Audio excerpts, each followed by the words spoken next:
Welcome to CEO Connect, presented by CU Solutions Group. On this month's episode, we'll discuss alternative lending practices and how credit unions can help their members with innovative lending technology. Payday loans are marketed as a quick fix solution to financial emergencies for consumers. However, they carry fees that amount to triple-digit interest rates and often unaffordable payments that lead to a spiral of debt for the most financially vulnerable people in lower-income urban and even rural communities. According to the Center for Responsible Lending, payday loans cost Americans over $4.1 billion in fees annually. In Michigan, that number is approximately $100 million a year through 555 stores and online as well through mainly large national businesses like Advance America and Check and Go. So about 5% of U.S. adults, or 13 million people, do not have a checking, savings, or money market account. They're often referred to as the unbanked. Half of the unbanked use some form of alternative financial service, such as a check cashing service, money order, pawn shop loan, auto title loan, paycheck advance, or payday loan. In addition, 18% of adults are underbanked. They have a bank account, but also use an alternative financial services product. The remaining 3/4 of adults are fully banked with a bank or credit union account and no use of alternative financial services products. Now, the unbanked and underbanked are more likely to have low income, less education, or be in a racial or ethnic minority group.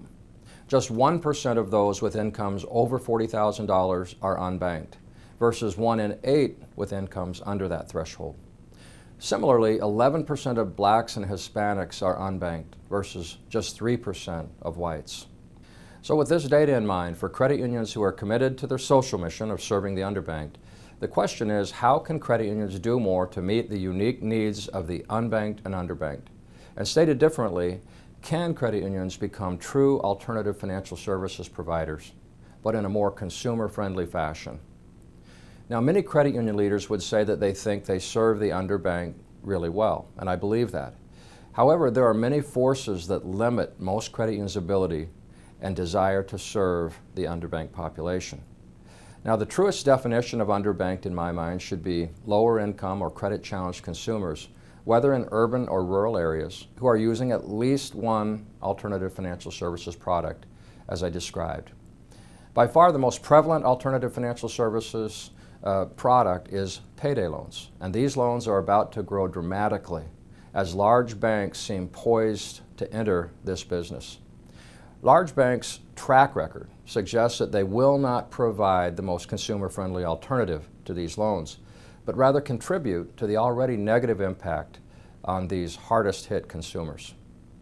So credit unions face pressures from regulators, their own boards, and sometimes executive management to hit stellar performance statistics that include high ROA, low delinquency and charge-off rates, and strong net worth ratios. The problem here is that being a Camel 1 or 2 credit union with strong financial performance metrics might mean that the credit union is not stretching enough to serve the underbanked.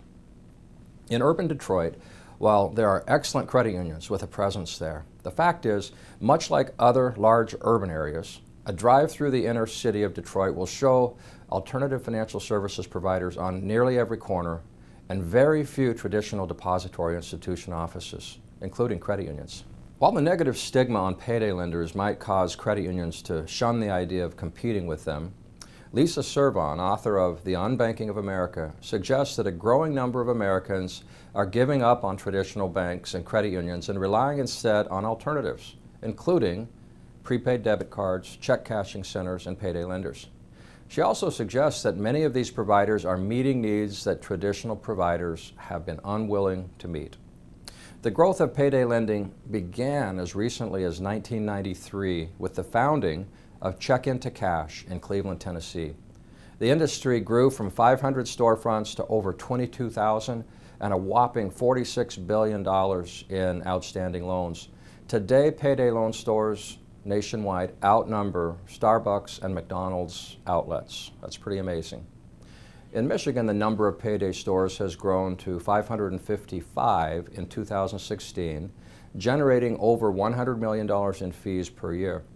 These stores target locations that are more likely to be lower income households.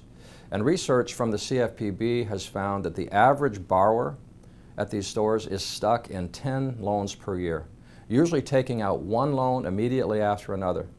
For Michigan specifically, CFPB found that data shows that 70% of payday loans are taken out on the same day as a previous loan is repaid, and 86% of loans are taken out within 2 weeks of repayment. Payday stores target populations that are financially vulnerable, and not just in urban areas. For instance, in a small town of Niles, Michigan, with a population of just 11,000 residents, the median household income is $31,000, and 30% of that population live below the poverty line. And yet, there are 8 payday stores within a 2-mile radius. Now, recently, U.S. Bank rolled out a payday loan-like product for its customers, lending them up to $1,000 short-term with rates that climb to $15 per hundred borrowed. In 2013, the OCC halted the offering of payday loans by Wells Fargo, Fifth Third, and other big banks.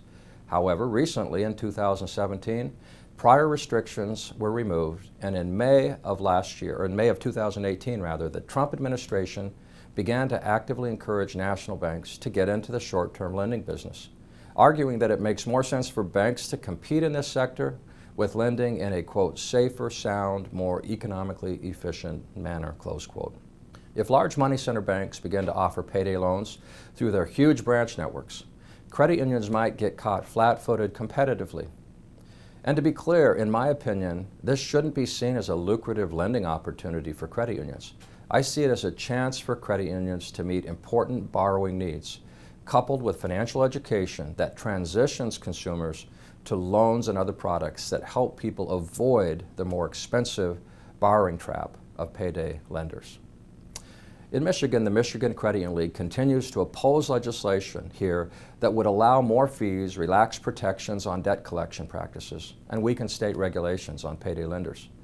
The League is also exploring ways for credit unions to offer more affordable payday loans to borrowers while offering education and bridge services to more consumer-friendly credit union offerings.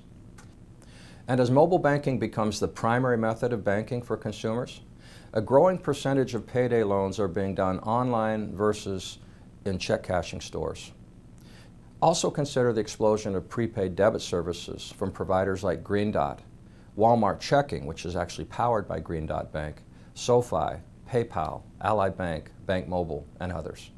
All of these providers are projecting their services being more affordable or lower feed than bank services for their customers. And in 2004, QCash Financial, which is a CUSO of Washington State Employees Credit Union, created an automated cloud-based platform to deliver short-term small dollar loans to their credit union members. The underwriting engine has been tested and proven and does not rely on credit scores, but rather behavioral metrics set by the credit union.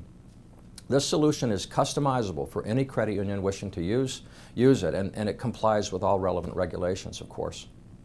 So CU Solutions Group has partnered with QCash Financial to market and sell this lending platform to credit unions nationwide. Additionally, the Michigan Credit Union League sees a real opportunity to use the platform to help credit unions here in Michigan meet needs of the underbanked in financially challenged urban and rural areas like the ones I mentioned, Detroit, Niles, and others. The advent and dramatic expansion of payday lending in the U.S. is a relatively new phenomenon and should be a wake-up call for credit unions. As banks rediscover this lending opportunity, it would be a mistake for credit unions to ignore those trends. Also, market moves by companies like Green Dot, SoFi, American Express, and PayPal to offer these low-cost, reloadable debit cards that have expansive ATM networks and direct deposit capabilities and bill pay services. All of that threatens to displace the most vulnerable consumers from traditional consumer-friendly checking accounts offered by credit unions. Once these same consumers are displaced from credit unions, and in some cases community banks, they may be more vulnerable to predatory lending practices by payday lenders and other less consumer-friendly providers. The underbanked population needs the responsible lending practices and low-cost mobile banking services offered by credit unions, especially in the hardest hit urban and rural areas of our country. Credit unions and their support organizations will need to find creative and disruptive strategies for helping these consumers make smart banking and borrowing decisions with a complement of really good financial education. Concepts that could be explored include the ownership of payday loan stores through a CUSO owned by credit unions in select areas, perhaps complemented by a mobile tool like the QCash financial product that I referenced that would make these types of loans funded by credit unions. Additionally, a credit union-owned solution like the Walmart checking product powered by Green Dot would give credit unions a similar product that offers an alternative to traditional checking accounts without having the member be disintermediated to a non-bank provider, like is happening in many cases. These new concepts, alongside credit unions' existing consumer-friendly offerings, will help them be true players in this growing market of alternative financial services providers.